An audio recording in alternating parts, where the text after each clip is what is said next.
our prosperity as a nation, it depends upon the personal financial prosperity of each of us. So guys, today is all about money.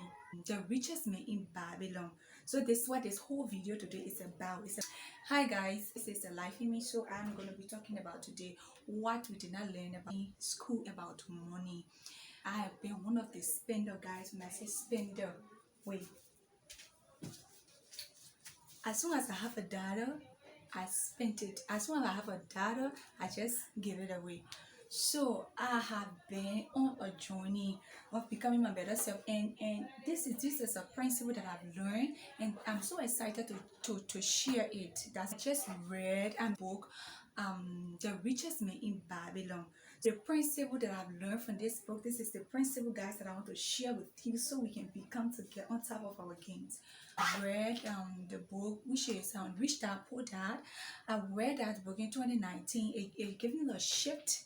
If you have read some of these books before, I would love to hear from you. Please leave it in the comment. I would love that. So I read Rich Dad Poor Dad, and it gave me another perspective about finance. That was when I did this video about budget with me in 2020. And my budget statement in 2020 has not been very bad. Like seriously, I have been learning. So I want to get on another level with my finances. So if you want to get on another level, let's ride together. There's a principle in your book. It says that the wealth building, if you desire to build wealth, if three main principles, there are three ways we can build wealth. And this principle, I have already started to implement them, and I will tell you that they work so much. They work. So it's something that I started to do at the beginning of the year after I read Rich Dad Poor Dad. But from the emphasis in The Richest Man in Babylon, I did not get that perspective. Sorry, the perspective which I did not get. That's what I want to share now. First of all, in order to acquire wealth, we first of all need to learn how to get money. So the first principle is get money. Learn how to get money. The second principle is learn how to keep the money. And then the third principle is make your money work for you. Isn't that wonderful? So the three key pillars of life of building wealth that it talks about. It talks about 5 principles, the laws of gold. But from reflecting Rich Dad Poor Dad to The Richest Man in Babylon, I read Rich Dad Poor Dad. But from that book, what I got from it is that I should always keep 10% of every income that I receive, that everything that I have. 10% of it is for me to keep. It is for my investment. And 10 in Babylon, it being so specific to the point that it's telling you that you are supposed to, like, this is for my future. Like, I keep a 10% of all of my income, that I should keep 10% of it that is not to be touched for any purpose. It is hoarded just for saving, just for investment. That's the only purpose that this money is going to be kept for. I think we a quote from in this Richest Man in Babylon. It said that, sorry, I'm saying Rich Dad Poor Dad, Richest Man in Babylon, because I'm trying to extract some of the information that I did. So the Richest Man in Babylon, as I read, I took some of the points. It said that our prosperity as a nation depends upon our personal financial prosperity of each of us. Okay, so yes, this just to me is that if my country is now wealthy, it means that there are now much wealthy people within my country. If my country like Liberia is wealthy, it means that there are so many wealthy people in Liberia. But some opposite then means that we are not wealthy. That's why I want to get on this thing. We are going to stick with this thing until we know what all of these things, how to exercise and how to implement them, because we are going to be the next billionaires, guys. I don't know if you're interested, but guys, we are going to be the next billionaires. I'm in that. So expenses, like our necessities, they will always surpass our income, like what we have. One of the reasons, this is one of the reasons that I have not, and you see that the budget you have made for the month down, the things you want to do, it exceeds the money you have. So you want our expenses as an individual. Like we people, our necessity, no matter what the case, it will always exceed our income. Our income will always be lesser than our. You keep the balance. The book says that we have to be grounded. You have to intentionally be grounded. This is where now you deprive yourself of doing certain things. This is where you develop your success. And I 100% have agreed with this principle from this book, and I have already begun like practicing it, and I want to keep it for life because it makes life simple. It makes life much easier. Though it's hard, there is something I always saw and I noticed about people that whenever you go ahead, you just buy the things, I just buy things, and you are not able to keep up at that level. When that thing has spoiled or when it has it just stopped functioning, I'm not able to come up right away and buy that thing on a stand. It means I cannot afford it. So the principle here is that we should not should not be caught within the cycle of just getting this myself to the extent I should be able and willing to take that 10%, that little portion which is just 10% to pay it for myself. So if you are a child of yourself first, so if I love that, like you have been tithing and you know how to tithe, you always tithing, taking 10% of your tithe to give it to God. I think this is another beautiful thing because for me, this is one of the things that have helped me to start building that financial momentum about taking a portion away because of tithing. So that's what I would advise. If you are a Christian, you're a child of God, begin to tithe. It will help you a lot.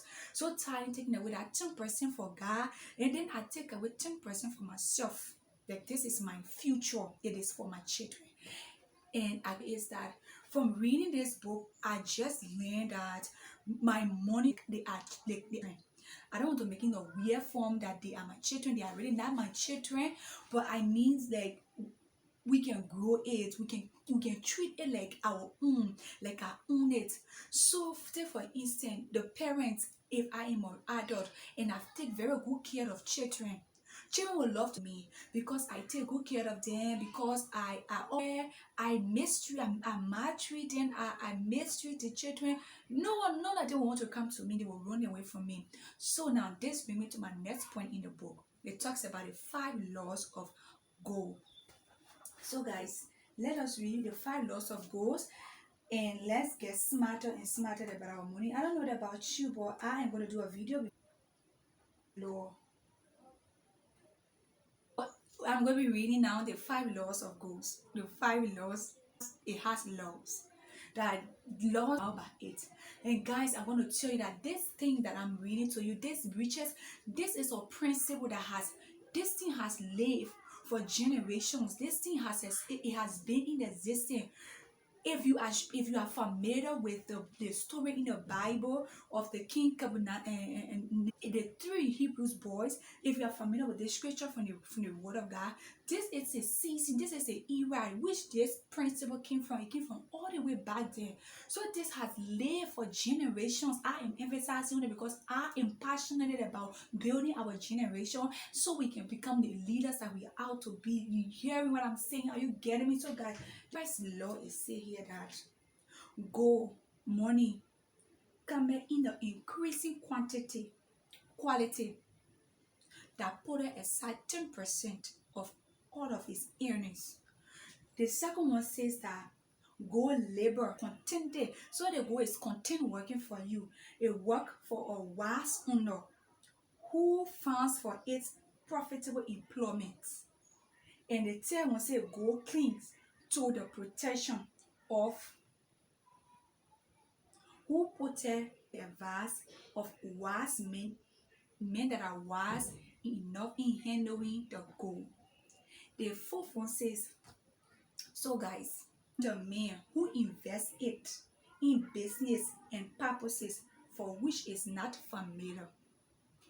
So you save, after you are saved, after you are learn how to get money, after you have gotten the money, you are saved it. Now to invest the money, you go and just waste it. You just give it. For me, I've not reached that stage. I know in the nearest future I'm going to reach that stage of investment, guys. We are still building this thing up, so don't get it twisted. If you now already at that stage, you are already building up someone that don't know how to handle it, You give it to scammer. You give it to people that don't know anything about the finance. The law is saying that you are going to lose your money. You are going to lose your gold because you did not give it to the right people. That go flee from the man who forces it into impossible earnings. Like you want to go gamble, you want to play win, you want to bet gambling, you go and give your money to scammers, those you don't understand all their business. If I don't understand, if for this one I'm not going to say much because I've not reached the stage now.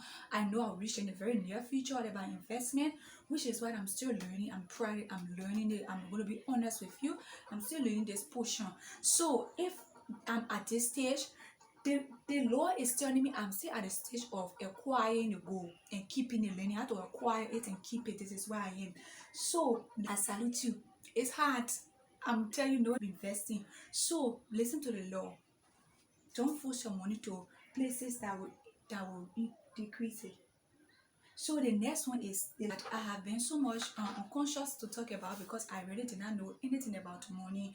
I learned that our programming from a childhood time, it affects us so much as an adult that the things that we learn we always apply. For me, my own background about money, all of that is that I just thought that as soon as I get the money, I should just give it all away. So because of this reason, I really did not know how much to take care of money. So that was when I knew that I need to learn how to care for my money in a way that will help me. So my purpose and intent of this video, God, there's so much I would love to share, but just for the purpose of the shortness of this video, that's why I made it shorter like this. This channel, I am a vlogger and I do all of these things that I love doing. I am just about transformation, like me, the me that I am today, to own our money, to be wealthy. Because if I want to be a blessing to the world, I have to first be a blessing to my own life. I have to first understand my money, my finances, before I can be a blessing to the world. And trust me, I don't have it all together. You learn to get the money. You learn how to work for the money. Work for the money. The money will come, add value. Look for ways you can start adding value to people. Make yourself to stand out in your endeavor, in your projects, in your job, in your generation, your community. And then after you have become to make that add that value, when you are paid for that service you are offering, don't just go around offering free services. You need money. So when you have been paid for that service, the next thing you do, what do? You save it. You learn how to keep. We learn how to keep the money. This is the place that we need to learn.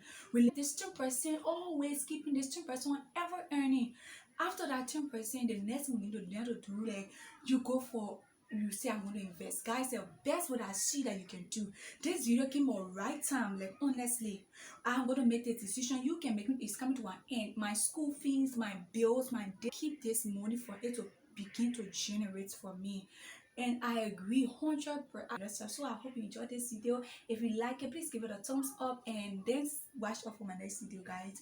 I also do vlogs. And I love you guys. I love you, love. I love you, love you. I love you guys.